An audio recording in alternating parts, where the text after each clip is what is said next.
Have you ever poured your heart into someone who just kept pulling away?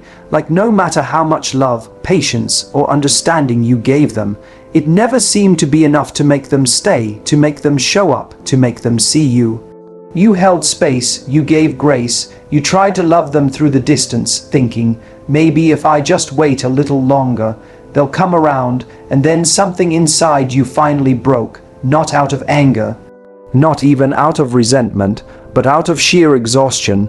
You stopped texting, you stopped chasing, you didn't announce it, you didn't explain it, you just went silent, and suddenly, the one who always pulled away starts to feel your absence, starts to notice, starts to think, starts to panic. This is where it gets interesting, because when you stop showing up for someone who's never met you halfway, you don't just change the relationship, you change the entire emotional dynamic. Because no contact isn't silence, it's a mirror. Avoidant rely on your constant presence to feel emotionally safe while keeping you at arm's length. When you're in a connection with someone who has an avoidant attachment style, you quickly find yourself in a bizarre emotional tug-of-war. One minute, they're drawing you in with deep conversations and flashes of vulnerability, and the next, they're emotionally unavailable, distant, or cold. This isn't an accident. This is the avoidance coping mechanism in action. At its core, their entire emotional operating system is built on a paradox. They want intimacy, but they fear the loss of control it requires. And the way they maintain that control is by always keeping you just far enough away that they never feel truly exposed. But here's what's wild. Even as they hold you at arm's length, they are emotionally dependent on your presence. They don't want to be fully close, but they also don't want to be truly alone. Your presence becomes their emotional safety net, not because they intend to build something deep with you, but because it reassures them that they're still wanted, still desired, still in control of the connection. You become the mirror that reflects their worth back to them, all while they're doing the minimum required to maintain the bond. They want the comfort of your affection without the cost of vulnerability. That's why they reach out sporadically, just enough to keep you hanging on. They text just as you start to detach. They show up with charm and flirtation when they feel you pulling away. But the second you lean in, they recoil. That's their system of balance. Let you close enough to feel connected, then withdraw to avoid being consumed. You're constantly adjusting, questioning yourself, wondering if you're being too much, if you're moving too fast, if your needs are unreasonable. And they rarely tell you what's actually going on internally, because even they don't fully understand it. To them, intimacy often feels like a trap. If they let themselves fall in too deeply, they're terrified they'll lose themselves. So to avoid that, they keep a buffer between you and their heart, and that buffer, it's often made up of your efforts, your texts, your check-ins, your reassurances, your let me know if you need anything messages. Your emotional labor becomes the cushion that allows them to stay disconnected while still feeling emotionally validated. They don't even need to ask for it. Most of the time, you offer it freely, thinking that if you just love them better, they'll eventually feel safe enough to love you back the same way. But here's the twist, they already feel safe. Not in the healthy, vulnerable, connected way, but in the sense that they don't fear losing you, because you've made yourself emotionally available, reliable, and consistent, even when they're inconsistent. So over time, they develop an unconscious reliance on you to manage the closeness of the relationship. They trust you to be the one who holds space for the connection, who bridges the gaps, who keeps the tether from snapping. And they take that for granted, not maliciously but systemically. It's built into their world. You'll be there, you always are. They may even tell themselves that you're more into them than they are into you, which justifies their distance. They write the narrative in a way that allows them to stay comfortable without guilt, and while they play emotional defense, you're stuck playing offense, trying to decode mixed signals and figure out what more you can do to get through to them. What they don't realize is that this emotional seesaw is unsustainable. You can't keep giving to someone who only takes in small, measured doses. You can't keep loving someone who's afraid of being loved. And yet, that's what they expect, to be able to rely on your emotional investment without reciprocating it fully.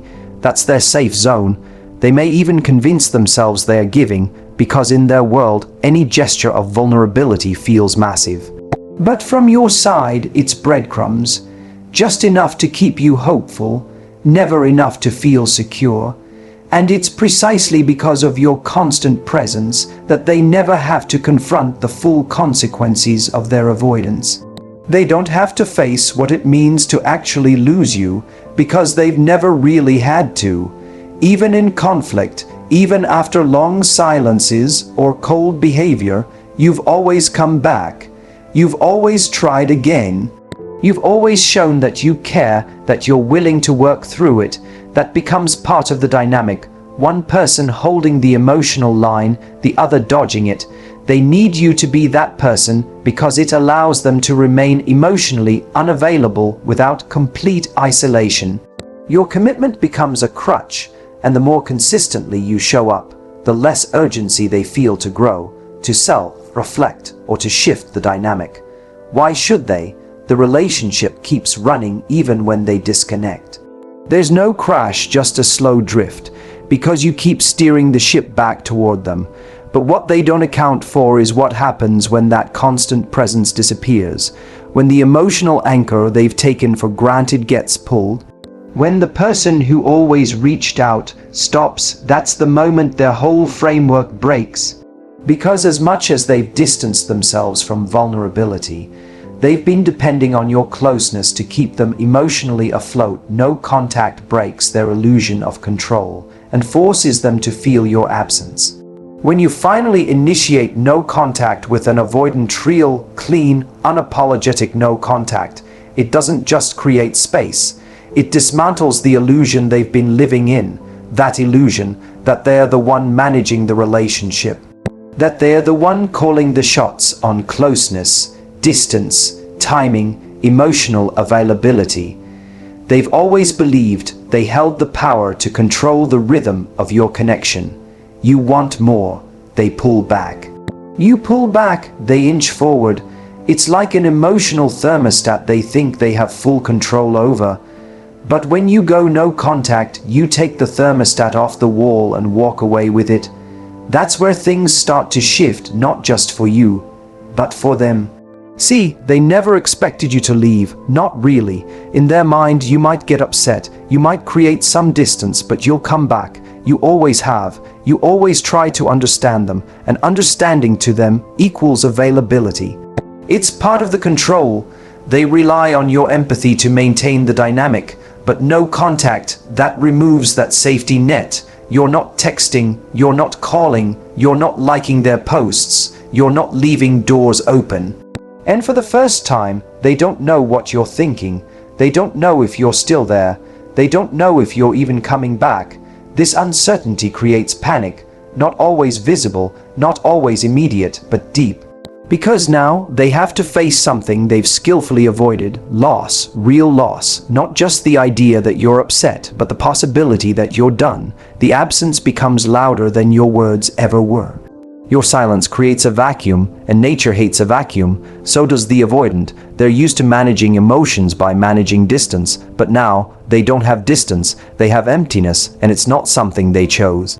It's something you enforced. That's the part that flips the script. You've reversed the roles. You've taken away the one thing they counted on, emotional control. And now they have to feel everything they spent months or even years dodging. Regret, confusion, longing. They might not even know how to name these emotions, but they feel them. The pangs of disconnection, the shift in power, the realization that someone they thought would never leave left. And what terrifies them most isn't your silence. It's what your silence means. It means you're no longer under their emotional influence. It means you're not waiting anymore. It means they don't have access to you, not just physically, but emotionally, psychologically, energetically. They can't lean on your stability to make up for their inconsistency. They can't rely on your forgiveness to smooth over their detachment. They can't use your presence to validate their worth while giving you nothing in return. Avoidant don't respond to words or emotion. They respond to consequences. If you've ever found yourself pouring your heart out to someone who keeps emotionally shutting down, you already know the truth of this keynote. You can write the most heartfelt messages, express your needs calmly, cry in front of them, or explain how much you care, hoping, praying that this time they'll finally understand, finally change. But with avoidance, words often don't land the way you think they will. Not because your message isn't valid or your feelings aren't clear, but because they've spent years, sometimes a lifetime, learning how to detach from emotion as a form of protection. Their nervous system is wired to interpret emotional closeness as a threat, not as safety. So when you come toward them with emotion, their instinct isn't connection, it's retreat. What you're doing feels healthy, vulnerable, real, but what they're experiencing is overwhelm. And instead of seeing your emotional expression as an opportunity to grow closer, they often see it as pressure. In their mind, the subtext becomes, "You need something from me that I might not be able to give." That sets off the internal alarm bells. So what do? They shut down, they change the subject. They intellectualize the conversation. They look for a way out of the moment, not because they don't care. Many avoidants care deeply, but because they've developed a belief that closeness equals loss of self. So instead of responding with empathy, they respond with withdrawal. That's their survival mechanism. Now, when this happens, your natural instinct might be to explain more, to clarify, to try and show them once again that you're not trying to trap them, you're just trying to connect. But all that effort often just reinforces the dynamic, where you become the emotional pursuer and they become the avoidant distancer, and nothing shifts. They nod, they say they understand, they might even apologize, but the behavior doesn't change. Why? Because they haven't experienced a consequence strong enough to disrupt their internal pattern. Avoidant don't wake up because of conversations, they wake up because of consequences. Something has to disrupt the cycle. Something has to snap them out of the belief that they can keep giving less and still keep receiving more. They need to feel the cost of their avoidance, not just hear about it. That's where change begins, not in the moment you express how hurt you are, but in the moment you stop engaging. When the phone doesn't ring, when the text doesn't come, when the attention disappears, when the pattern they've depended on suddenly stops repeating, that's what creates space for awareness. Because here's what happens when there's no consequence. They interpret your emotional expression as just part of the rhythm. You'll get upset, you'll express your needs, and then you'll come back. They'll get away with silence, detachment, inconsistency, and you'll keep proving your love. That's the loop they learn to rely on, and it teaches them that they don't really have to do anything different. Your love keeps showing up even when they don't, but once they start losing access to you, once the door begins to close, that's when the lights start coming on. It's not that you're being cold, it's that you're being clear. You're not abandoning them, you're holding them accountable. You're no longer rewarding emotional unavailability with endless understanding. That's a consequence, and it's not rooted in cruelty. It's rooted in self-respect. You're communicating not with another text, not with another explanation, but with your absence. Your disconnection becomes the consequence. And that, more than any conversation, is what begins to shift the dynamic, because for the first time, they're not just hearing that they hurt you, they're feeling what it means to lose you. Avoidant don't evolve because you showed them the light. They evolve because you took away the shade, the comfort of knowing you'd always be there. That's what makes them confront the impact of their behavior, not your words, not your emotional labor, but the silence that says, "I won't keep doing this with you." Silence becomes louder than any explanation you could ever give. The moment you go quiet, truly quiet, is the moment the avoidant starts to feel what they've been avoiding all along. Not your love, not your effort, not your patience, but your absence. And that absence carries a weight they're not prepared for. They've gotten used to your voice in the background, your name in their notifications, your attention, your reassurance, your warmth. Even if they never said it, they were always counting on it. But now, that safety blanket is gone, and they're left alone with the silence. At first, it might not register as anything dramatic. They'll tell themselves you're just giving space, or that you'll probably reach out soon. They've seen this before, moments where you pull back, where you get tired, where you go quiet for a bit. But eventually you always come back. That's the story they've told themselves. That's how they justify not changing. But as time stretches out and no messages come through, something deeper starts to shift. The silence stops being space, it becomes uncertainty. Then it becomes doubt. Then it becomes fear, because now they don't know where you are. They don't know what you're thinking. They don't know if you've moved on or if you've closed the chapter, and that unknown becomes louder than any "we need to talk" conversation ever could. It echoes in their mind because silence makes them face what they've been protected from, the consequences of emotional neglect. Your silence becomes the mirror. It reflects back to them everything they chose not to see, the impact of their inconsistency, the emptiness of the dynamic without your energy, and the reality that they're not in control anymore.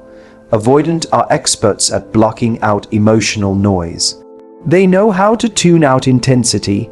They know how to dodge conversations that ask them to go deeper. But silence slips through the cracks. Silence doesn't confront them, it just exists. And in that space, they start to hear what they refused to listen to before. The things they dismissed, the things they thought didn't matter, the little moments when you needed them and they didn't show up, the love you gave that they didn't know how to receive, the distance they created thinking it would protect them, only to realize it left them alone.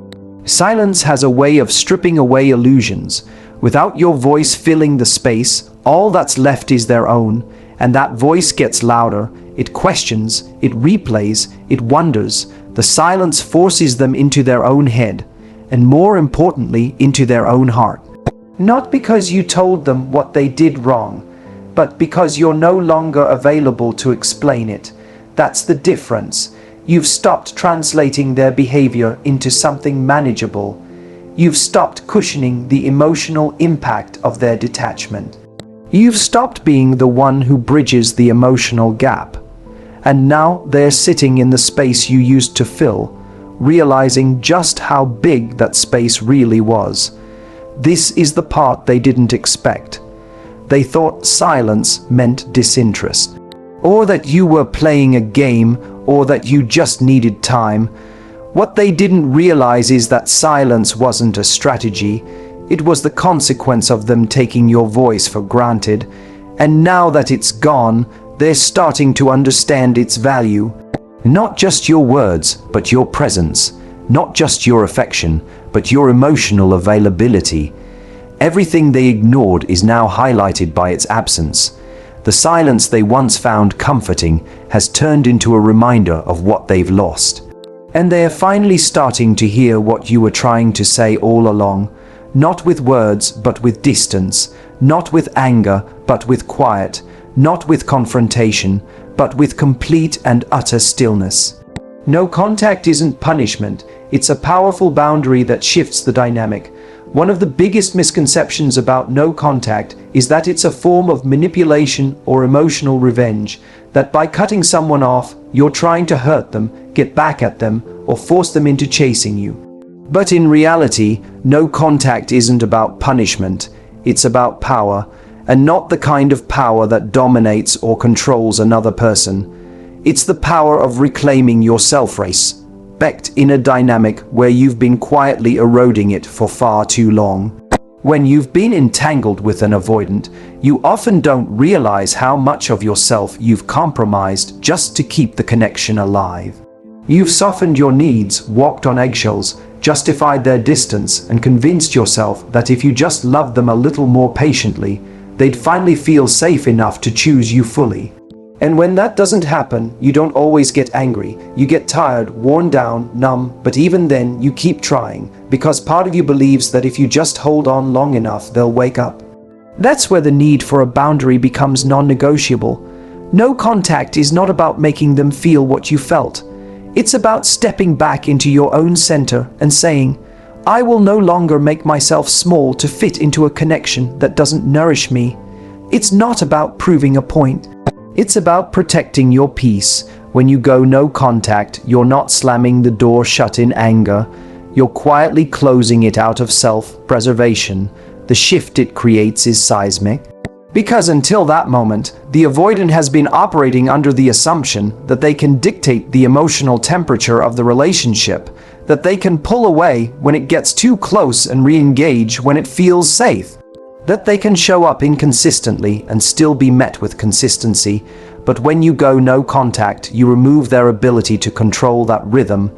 You take yourself out of the emotional equation. You stop responding to breadcrumbs, vague messages, passive reach outs.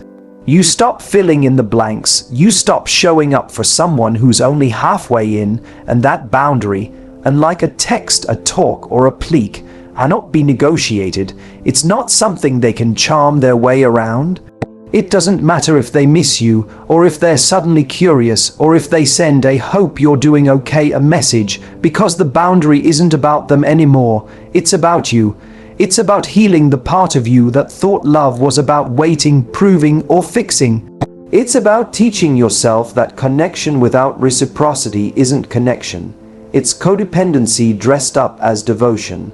No contact is a line in the sand, and when you draw it, you're not saying, "Change so we can be together." You're saying, "I will no longer abandon myself to be close to someone who abandons themselves." That's where the real shift happens, not just in how they experience the dynamic, but in how you experience yourself. For the first time, you're not managing their emotional landscape, you're tending to your own. You're not asking them to meet you halfway. You're walking away from a road that always made you do all the walking. And in doing so, you create space, not just for them to reflect, but for you to reconnect with your own clarity. Because while you were busy analyzing every text, every silence, every micro shift in their tone, you lost track of your own truth. You forgot what it feels like to feel emotionally safe. You forgot that real connection isn't about earning someone's love, it's about exchanging it freely. No contact isn't a game, it's a declaration. That your peace matters more than their potential. That your energy is too sacred to spend on someone who doesn't meet you in the middle. Your absence removes the ego validation they unconsciously depended on. Avoidant, whether they realize it or not, derive a tremendous amount of ego validation from your presence. Not because they're narcissists or intentionally trying to use you, but because they've learned to keep emotional intimacy at arm's length while still needing the affirmation that they're wanted. Your affection, your consistency, your availability, it's all part of a system that soothes them without requiring them to fully show up. Every time you reach out first, every time you initiate connection after silence, every time you stay emotionally invested despite their coldness, it sends a subtle but powerful message: I still want you. You're still in control. That message feeds their sense of worth. It gives them a sense of emotional power without requiring emotional risk. And as long as that dynamic is in place, they don't have to confront the discomfort of being vulnerable because they're already getting what they need, ego reassurance, without ever having to meet you at the same level. This isn't always conscious. Many avoidant wouldn't be able to articulate this pattern, but that doesn't make it any less real. Your continued emotional engagement becomes a kind of emotional oxygen for them. Even if they're not investing deeply, they know they're still desired, and that desire, unreciprocated though it may be, becomes a quiet foundation for their self-esteem. It tells them, I can keep doing what I'm doing, and this person will still choose me. But when you go no contact, you cut off the supply, and suddenly the person who always reflected back their value is no longer available. That reflection is gone, and now they're left to sit with themselves. Without your attention to validate their desirability, without your messages to reaffirm their importance, without your emotional labor to fill the gaps, what remains is an unfamiliar emptiness. And in that space, they're forced to confront the very thing they've been avoiding, their own emotional contribution, or lack thereof. The absence of your validation is not just a void, it's a disruption of their emotional comfort zone. The certainty they once felt about their place in your life begins to erode. They no longer have confirmation that they're still on your mind. That uncertainty gnaws at their sense of control. And more than that, it chips away at the belief that they can keep receiving love without ever truly giving it. That's where the ego starts to feel the sting, not because they've lost a partner, but because they've lost an audience. An audience that once applauded even their smallest gestures of connection. Now, with you gone, their gestures go unnoticed. Their energy bounces back at them unanswered. They send a message and there's no reply. They post something and you don't engage. The validation cycle breaks, and with it, the illusion that they can stay emotionally detached and still keep you around. That's when the discomfort begins to set in.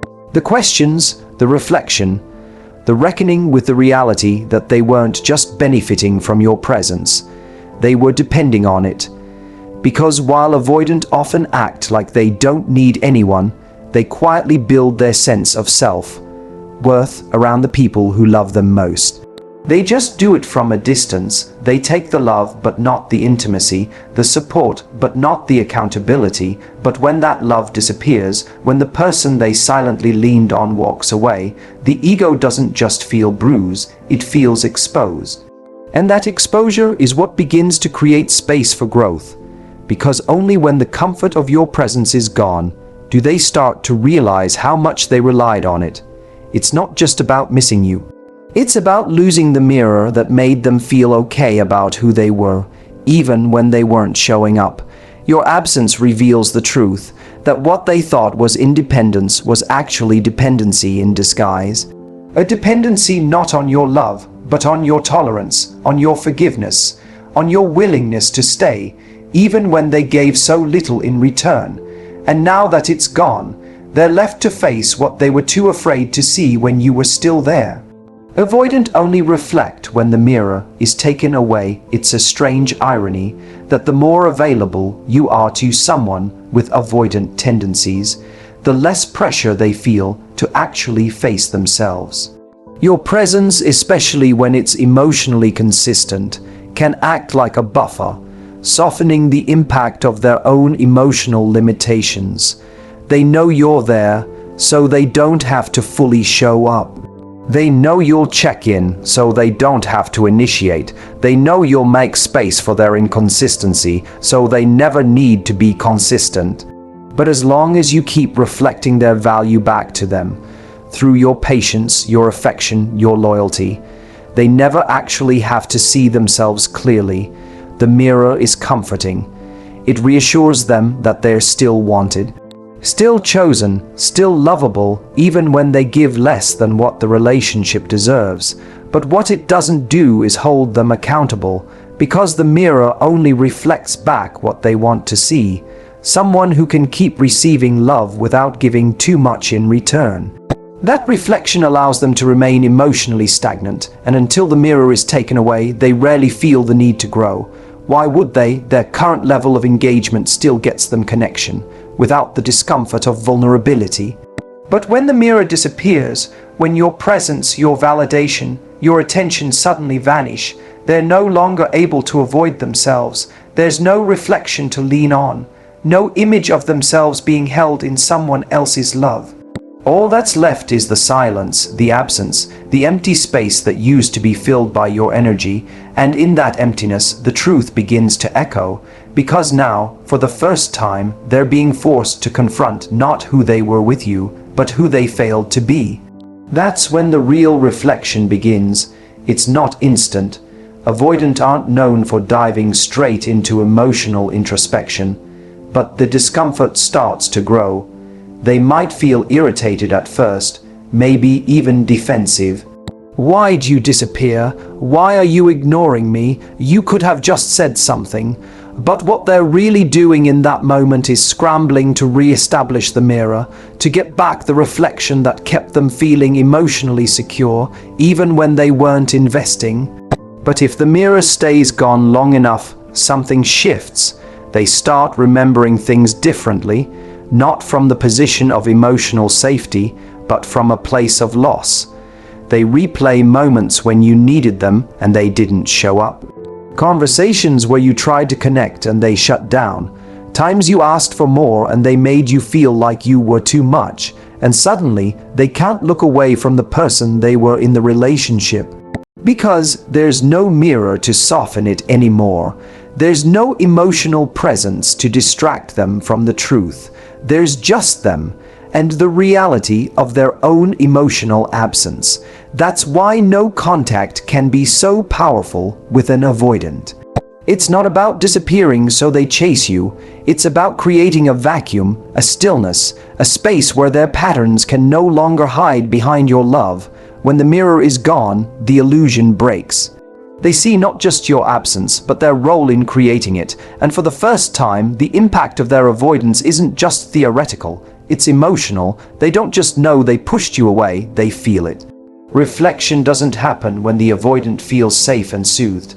It happens when the emotional buffer is gone, and they're left with the quiet aftermath of what they didn't do, didn't say, didn't give. And in that silence, they begin to ask the questions they avoided for so long. Why did I always pull away when it got close? Why couldn't I show up when they needed me? Why did I assume they'd never leave? That kind of reflection is uncomfortable. But it's necessary. Because until they're forced to look at themselves without your love filtering the image, they can't begin to evolve beyond their default emotional defenses. The mirror isn't taken away to hurt them. It's removed so they can finally see themselves clearly. No contact resets the emotional imbalance in the dynamic in relationships where one person consistently avoids intimacy while the other tries to maintain it. A deep emotional imbalance forms. One person becomes the anchor, the emotional caregiver, the one who holds space and works overtime to keep the connection alive. The other person becomes the runner, the one who withdraws, disconnects, and resists closeness in the name of self-protection. And the longer this dynamic goes unchallenged, the more lopsided it becomes. You're investing more, trying harder, giving more chances. They're doing less, offering crumbs, and taking your presence for granted. This imbalance doesn't just create frustration, it creates confusion. You start to wonder if you're asking for too much, or if you're too sensitive, or if you just need to give them more time. But that narrative keeps you stuck. Because as long as you keep engaging from that place, the imbalance remains. You become more emotionally depleted while they remain emotionally comfortable. They have all the space they need, while you shrink yourself to fit within the narrow confines of what they're willing to offer. No contact changes all of that, because it's not just about stopping communication, it's about interrupting the pattern. It resets the emotional scales. For the first time, they don't have access to your energy. They can't lean on your availability. They can't use your efforts to maintain the illusion of connection. The imbalance begins to correct itself, not because they suddenly step up, but because you've stepped out. You've stopped feeding a system that only worked when you overfunctioned and they underfunctioned. This reset is uncomfortable for them, because it disrupts a dynamic they were benefiting from even if they weren't fully aware of it. Suddenly, they have to deal with the consequences of their emotional minimalism. They don't just miss you. They start feeling the imbalance from the other side. The effort they never had to make is now required. The initiation they always relied on you for is now absent. The comfort of knowing you'd always reach out is now gone. And in that shift, they begin to experience the very thing they resisted giving: emotional responsibility. At the same time, you begin to reclaim your own energy. No contact isn't just a message to them. It's a reset for you. You're no longer stuck in the reactive cycle of trying to get their attention, trying to fix things, trying to make sense of their silence. You start to reconnect with your own boundaries, your own needs, your own self-worth. The imbalance that drained you begins to lift, and you start to realize that love isn't meant to feel like emotional labor. It's meant to feel mutual, and if, over time, the avoidant decides to reach out, it's no longer from a place of comfort. It's from a place of disruption. Something has shifted, the scales have tilted. They're no longer the ones calling the shots, they're no longer in control of the rhythm.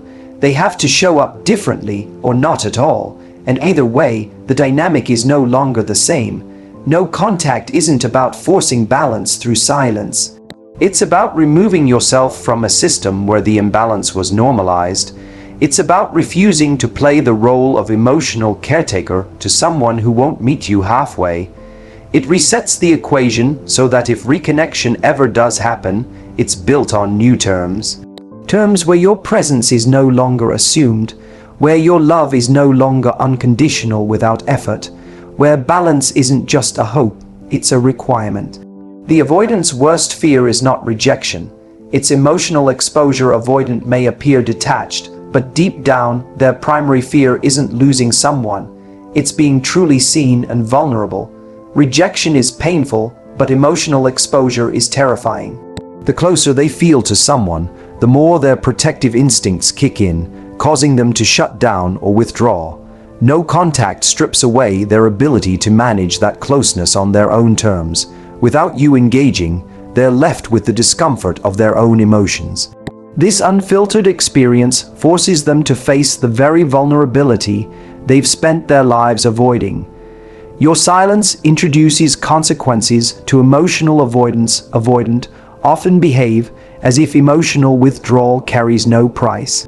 They assume you'll be there, waiting, no matter how distant or inconsistent they become. But silent, sustained no contact confronts them with reality. They no longer get the benefits of connection without effort.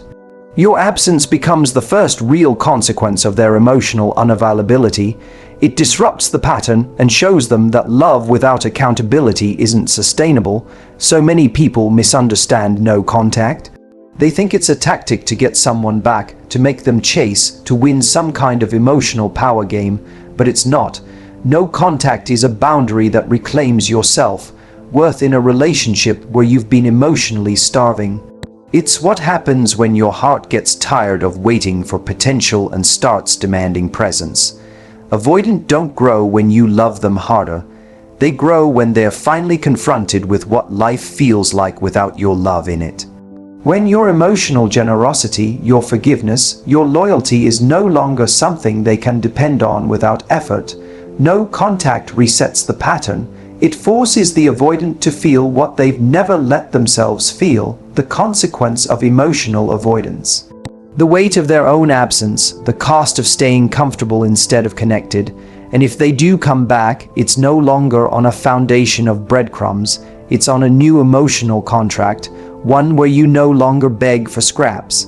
One where love is mutual, vulnerability is earned, and emotional safety is no longer optional, because sometimes the most powerful way to be heard is to say nothing at all. If this hit you where it hurts, but also where it heals, make sure you're subscribed here on the Matthew Hussey channel, because this is exactly what we do. We break cycles, we build boundaries, and we teach love that doesn't hurt to hold. If this opened your eyes, imagine what happens when you stop chasing potential and start attracting presence. Don't forget to subscribe and turn on notifications right here on the Matthew Hussey track, because the moment you stop overgiving is the moment they start waking up.